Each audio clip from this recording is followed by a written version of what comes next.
We often use the term living like a king without thinking about how kings really live. Well, here's your chance to find out. Let's take a look at what the wealthiest world leaders call home. Prince of Liechtenstein. In the enchanting land of Liechtenstein, where the size of the country is inversely proportional to the wealth of its royal family, lies a tale of opulence that would make even the most extravagant European monarchs blush with envy. For a country that you might easily miss on the world map, the Liechtenstein royal family seems to have mastered the art of living large, especially in their numerous castles and palaces scattered across Austria and Czechia. Let's start with Liechtenstein Castle in Lower Austria, an ancestral seat turned family museum. Because why just have a family photo album when you can have an entire castle dedicated to reminiscing about the good old feudal days? Lower Austria seems to be a breeding ground for Liechtenstein castles, as Wilfersdorf Castle is also located in this picturesque region. It's not just a castle, it's the prince's Austrian country estate. Because when you're a prince, one castle is never enough.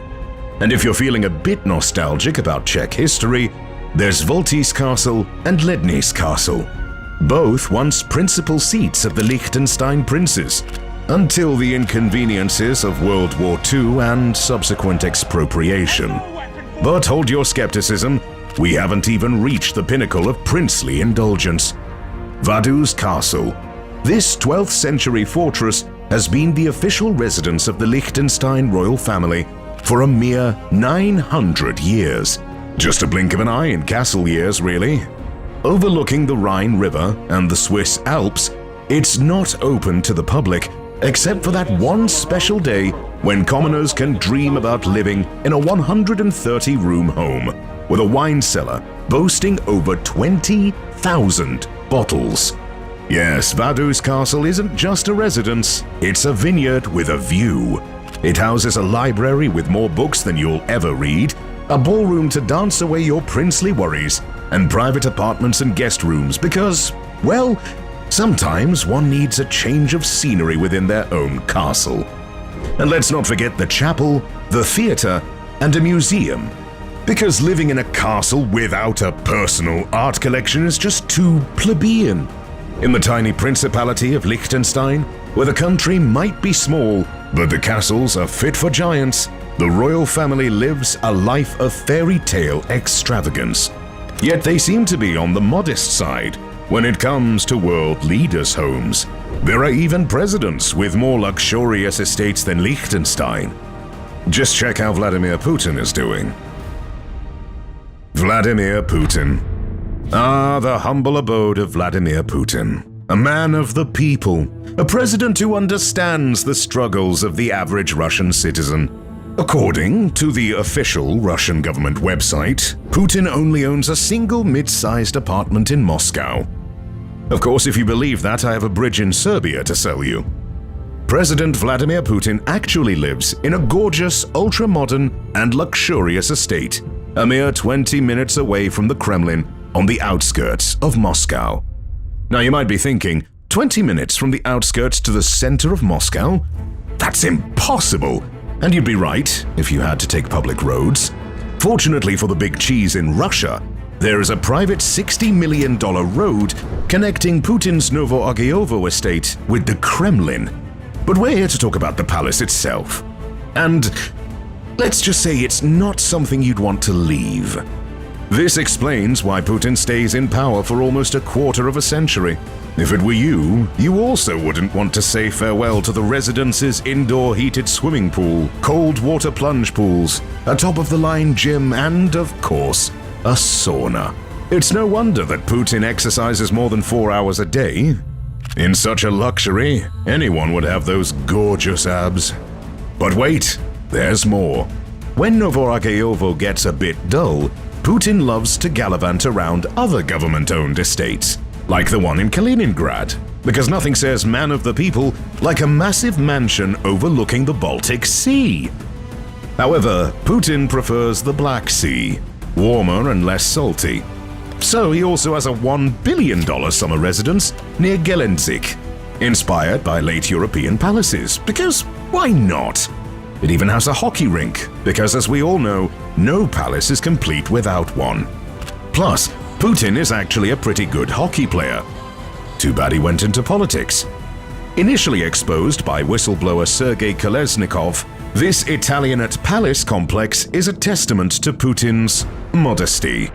At a cost estimated over 100 billion rubles, roughly $1 billion, it includes a house, arboretum, greenhouse, helipad, ice palace, church, amphitheater, tea house, and even a gas station. Because you never know when you might run out of fuel while strolling through your own opulent estate. Inside the main building, you'll find everything a president needs. A swimming pool, aqua discotheque arrangement, whatever that is, spa, saunas, Turkish baths, meat and fish, vegetable and dessert shops, a warehouse for all the essentials, obviously, a reading room, a music lounge, a hookah bar, a theater, a cinema, a wine cellar, a casino, and a master bedroom that's a whopping 2,800 square feet. But let's not forget the private fitness center, reportedly costing north of $100,000. Because when you're Vladimir Putin, regular gyms just won't cut it. It's where he probably spends countless hours maintaining that fantastic physique. After all, leading a country and flexing those biceps requires serious dedication. Yes, don't worry about Vlad, he's getting by somehow. And although some haters would tell you he's living as a king while his subjects suffer, they can't be further from the truth. Just look at how these kings live, it's way more lavish. King of Morocco. In the land of sand dunes and desert winds, where tales of simplicity abound, the King of Morocco graciously shatters our expectations by residing in not one, not two, but 4 regal palaces. A modest Arabian king indeed, if you consider opulence as a form of humility. One can't help but marvel at the king's attempt not to go over the top, as evidenced by his modest collection of 4 extremely lavish palaces in Casablanca, Fez, Marrakech, and Rabat. Clearly, moderation is key when you have a helipad, a private theater, and a royal spa at your disposal. Let's take a stroll through this kingdom of understated luxury, starting with the Dar al-Maksen in Fez. It's a palace that makes an unapologetic statement against the backdrop of the surrounding desert terrain. Lush gardens, fountains that put the most extravagant water displays to shame, and of course, marble floors that probably make you feel like you're walking on clouds. Because why settle for ordinary when you're royalty? But wait, the splendors don't end there. The Raula Palace in Rabat is the king's primary residence, and you'd think it's just another billion-dollar architectural masterpiece. Yet it's not just a palace, it's a royal haven, complete with a helipad for those impromptu royal landings naturally, a private theater, because Netflix and chill is so common, and a royal spa, because being a king is a stressful job, obviously. The operational budget of these palaces? Oh, just a casual $900,000 a day? Chump change for a monarch with a taste for the finer things in life? Now, let's not forget the historical significance of these palaces. Built by caliphs, sultans, and the odd emperor, they have withstood the test of time and taste, evolving into the epitome of royal extravagance. The royal palace in part of the Kasbah of Marrakech, dating back to 1183, makes you wonder what amenities a sultan needed back then. Fast forward to the 21st century, and we have the Dar al-Maksen, where you can find a library with the manuscript collection of Hassan II, the Moroccan Royal Guard, a school for royal family members, and a cookery school, because even kings need a good recipe for couscous. But let's not forget the grandeur within the palace's walls, the mekors. These official squares or courtyards are where the royal magic happens. Whether it's hosting open-air ceremonies, receiving ambassadors, or dispensing justice. The macaws are the beating heart of royal social life. Because what's a palace without a square for royal spectacles? In the Kingdom of Morocco, where kings aim for modesty and palaces come with helipads and royal spas, one can only imagine the everyday struggles of reigning with such restraint. After all, when you're a king, $1 billion palace is just a basic necessity, right? I'm sure that our next entry will wholeheartedly agree. King of Dubai. In the realm of ostentatious opulence, the Al Maktoum family of Dubai reigns supreme. With a whopping $20 billion to spare, ruling a country and not living in a palace would be a crime against royalty. Fear not, for the Al Maktoums uphold the noble tradition of living large, starting with their crown jewel, the Zabeel Palace, a 100,000 square foot masterpiece nestled in the heart of Dubai.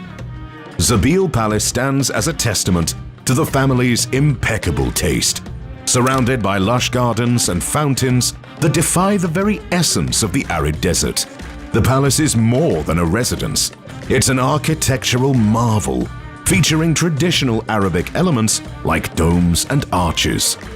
Inside, the extravagance knows no bounds, with gold, silver, and ivory dominating the lavish decor. One might wonder if the ruling family hired Midas himself as their interior decorator. The amenities within this royal abode would make a luxury resort blush. A private swimming pool, gym, cinema, and a royal spa.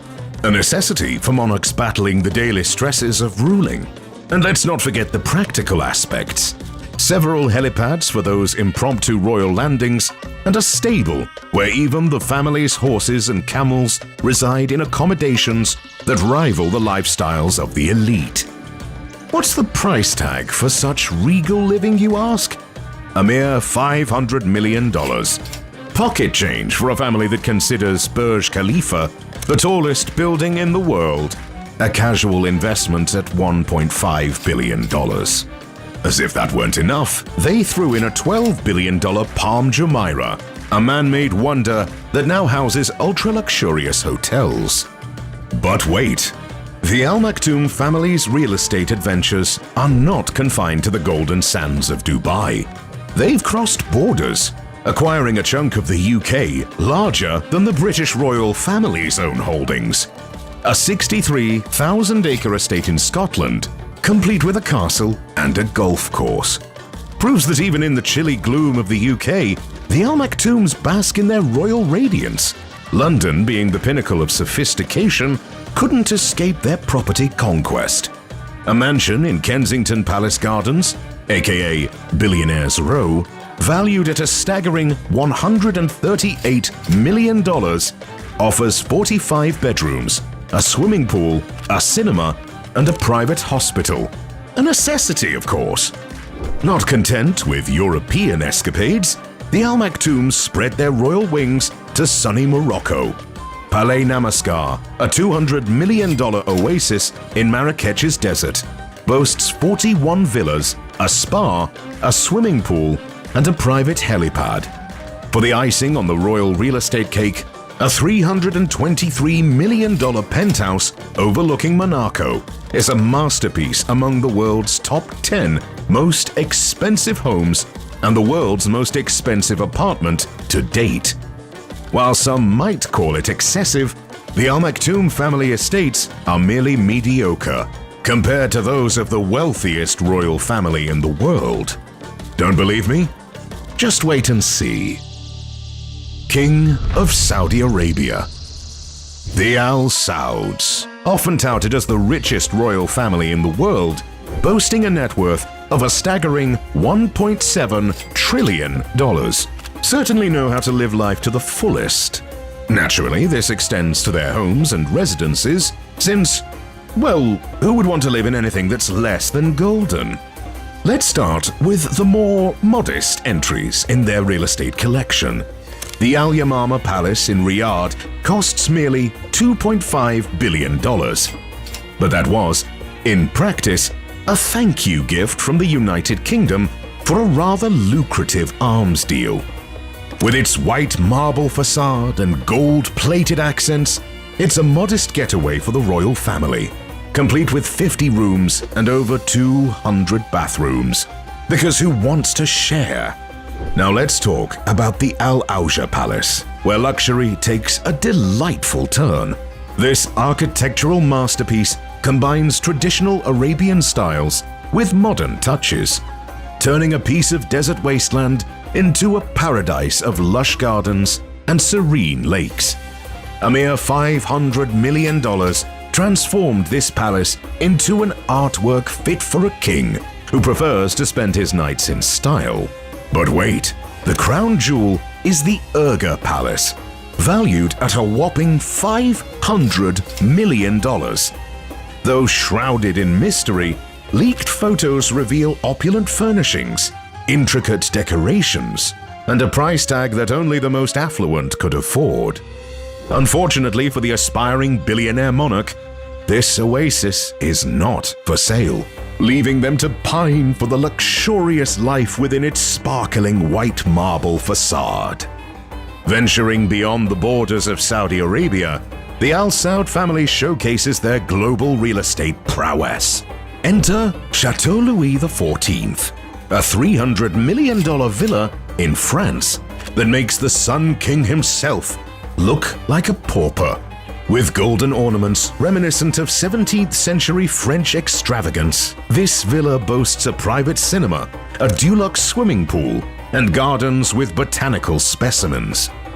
Though this $300 million getaway is truly formidable, it pales in comparison to their domestic real estate, namely the $3.5 billion Hotel Abraj Khudai in Mecca. Because how is one supposed to go to a Hajj without having a $3.5 billion ultra-luxurious place to stay? This impending luxury haven, with its 10,000 rooms, 70 restaurants, and the Crown Prince's private floors adorned in gold, aims to fulfill the desires of the ultra-rich. But the grandest vision of all is Neom, a self-sustaining linear city planned to transform the Saudi Arabian desert into a $1.1 trillion utopia, with hydrogen-fueled transport and a commitment to plant-covered landscapes. It's a future-proof playground for the Al Sauds. So if you think living like a billionaire means a mere mansion, think again. The Al Sauds redefine opulence with their royal abodes, turning every residence into a testament to their extravagant taste, leaving the rest of us to marvel at their regal splendor. Yet, there are two world leaders that live in even more splendor. Let's start with the obvious one. Sultan of Brunei. Yes, the guy who invested $130 million in making his plane golden and paid another $20,000 for a haircut lives in utmost luxury. Who would have guessed? Sultan Hassan Al Bolkiah of Brunei is what one imagines living like a king feels like. Nothing is outside his reach. Naturally, when it comes to his home, one can't expect anything less than ultimate luxury. The royal family resides in utmost opulence in their modest Istana Nurul Iman Palace. Designed by the illustrious Leandro V. Loxin, this palace, touted as the world's largest residential palace, is an architectural marvel that screams, "I'm just like any other home, only 2 million times bigger." Sprawling along the picturesque Brunei River, the Istana Nurul Iman reflects Brunei's Islamic and Malay influences, not to mention its fervent commitment to gold. With 1,788 rooms, 257 bathrooms, because who doesn't need a bathroom in every corner, and a mosque that accommodates a mere 1,500 souls.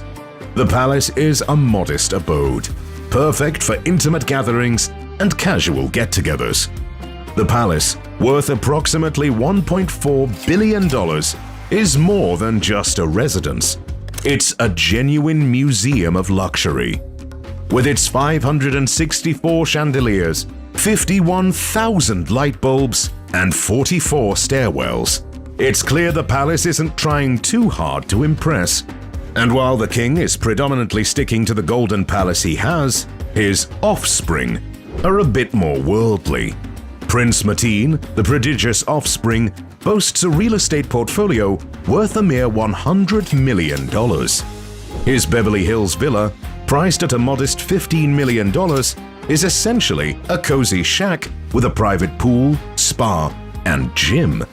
The Marbella estate, a steal at $5 million, offers breathtaking views of the Mediterranean, a must-have for any discerning prince. And let's not forget the prince's apartment in London's Mayfair district, a quaint little pied-à-terre in one of the city's less desirable areas. It's here that Prince Mateen, in all his humility, enjoys a mix of modern and traditional styles, with an estimated value of around $2 million. Peanuts, really. Yes, simplicity is not in the family's concept of living. And while their home is definitely the biggest one in the world, the most expensive one accommodates another ruler. King Charles. The home of the British king is bound to be a spectacular place. After all, when you've enslaved half of the world's population at one point, being modest is not precisely a key attribute of yours. So, is it a surprise that the British King Charles III lives in the most expensive home ever? Priced at a soul-crushing $5 billion, one would think that this house is not that expensive. Well, that's an estimate. Inside the palace, countless invaluable artifacts make the entire abode priceless. And it's not as if the king can just decide to sell it. Still, in the grand tradition of understated British elegance, Buckingham Palace stands as the epitome of luxury. The neoclassical marvel, just a tiny bit more expensive than a parking spot in downtown London, is an imperial palace from top to bottom. The exterior of Buckingham Palace is a captivating display of neoclassical architecture, boasting stunning columns, balconies, and statues. The palace spans an impressive 830,000 square feet, featuring 775 rooms that have witnessed the ebb and flow of history. The meticulously maintained 42-acre garden, complete with a lake, tennis court, and helicopter landing area, serves as an oasis of tranquility amidst the vibrant city. Originally constructed in the early 18th century as a townhouse for the Duke of Buckingham, the palace was later acquired by King George III, becoming the official residence of the British monarch in 1837, with the accession of Queen Victoria. Throughout the years, it has undergone various renovations, blending modern comfort with timeless elegance. The palace's interior is a testament to the British royal family's refined taste. The music room, adorned with a grand piano and ornate chandeliers, serves as a venue for state events. The white drawing room, with its gilded decorations and exquisite artworks, stands as an iconic space within the palace. The throne room, featuring crimson velvet, gilded frames, and intricate embroidery, radiates a sense of regal authority. Beyond the grandeur, Buckingham Palace encompasses practical amenities, including a post office and a private jewelry workshop. The semi-state apartments, adorned with historical significance, host events ranging from intimate luncheon parties to formal receptions for foreign dignitaries. The palace's significance extends beyond its architectural magnificence. It stands at the heart of state occasions, royal hospitality, and moments of national rejoicing and mourning. The grand balcony on the east front has become synonymous with appearances by the royal family during significant events. Adjacent to the palace lies the expansive garden, the largest private garden in London, where annual garden parties and celebrations of royal milestones take place. The Royal Mews, designed by John Nash, houses the royal carriages and the iconic gold state coach. Buckingham Palace is not merely a residence, it is a living testament to the British monarchy's rich history and enduring elegance.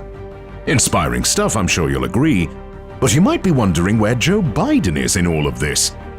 Well, unfortunately, the poor fellow doesn't own the White House, so no cigar.